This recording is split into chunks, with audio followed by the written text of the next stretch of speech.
Regarding House Republicans' common sense proposal to raise the debt ceiling and to cut spending, the White House accused House Republicans of threatening to kill thousands of manufacturing jobs. So I'd like to ask you this: what effect will continued runaway inflation have on manufacturing jobs, or just jobs in general? Well, let me tell you, let's talk about the green credits that we're repealing in this bill.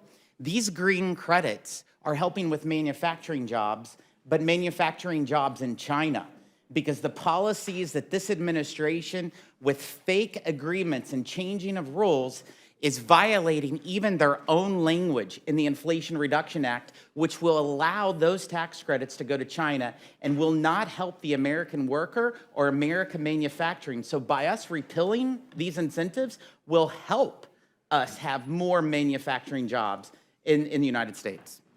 And on that thread, what could continued adherence to these Biden energy policies have on manufacturing jobs or jobs in general?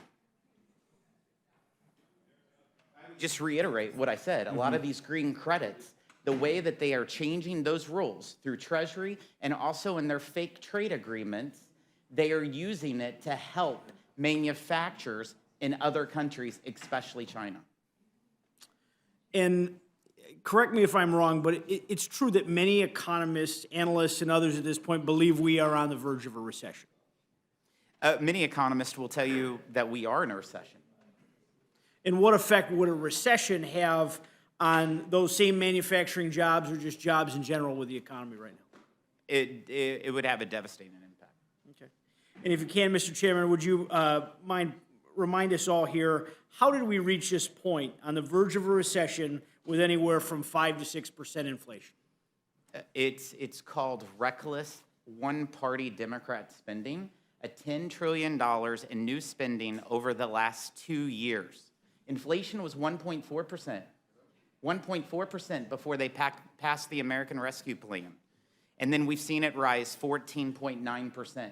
And if you put that in perspective, an increase of 14.9% is the equivalent to every American losing 2 months of their paycheck over the last 2 years. That is their cost. And what did they get for that? They got $783 million checks to federal prisoners. They got $1,400 stimulus checks to Japanese citizens living in Japan, $140 million for a luxury resort in Florida. I could go on, which was in the American Rescue Plan, of a lot of waste. And that is why every American's paying more to put food on their table, clothes on their backs, and gasoline in their cars. Thank you, Mr. Chairman. Very insightful. And to my colleagues across the aisle that have been clutching their pearls here all night, and this administration who has repeatedly claimed that this legislation that we're discussing today is reckless, it's irresponsible, it's dangerous. We've heard every piece of hyperbole there is here this evening in the last 6 hours. Overheating an economy that was already recovering nicely with $1.9 trillion stimulus package, that was reckless and irresponsible. Who are you yelling at? I don't understand what... I didn't interrupt you. Okay. Thanks. Rocketing our national debt to $31 trillion, that was reckless and irresponsible. Throwing off the last remnants of accountability when it came to our nation's safety net programs and trapping Americans in a cycle of dependence on the federal government, that's reckless and irresponsible. Demanding a clean debt limit increase without even a review of public spending habits, that is reckless and irresponsible. I strongly support this legislation, and I look forward to others doing the same. If one cares about the future that they'd like to leave their children and grandchildren, a future that isn't crushed by debt, by inflation, and by paying the price for today's excesses, then they should have no problem supporting this critical step forward. And I yield back, Mr. Chairman. I thank the gentleman. Before I dismiss the witnesses, I just note that 6 of you began, only 3 of you have finished. So to the 3 survivors, congratulations.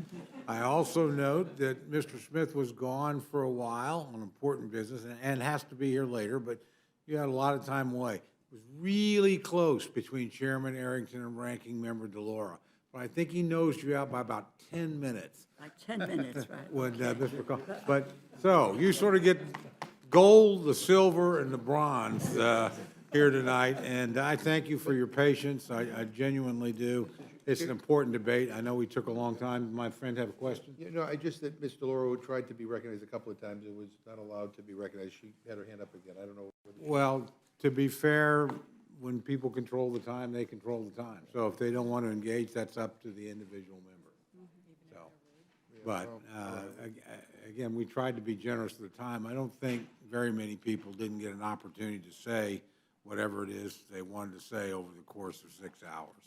So, and if I would fail in that regard, my friend has my apology, but we do try and keep it moving within reason, but, and also allow all of you to get your points in. So with that, thank you again, all of you, for your time, your patience, and your expertise.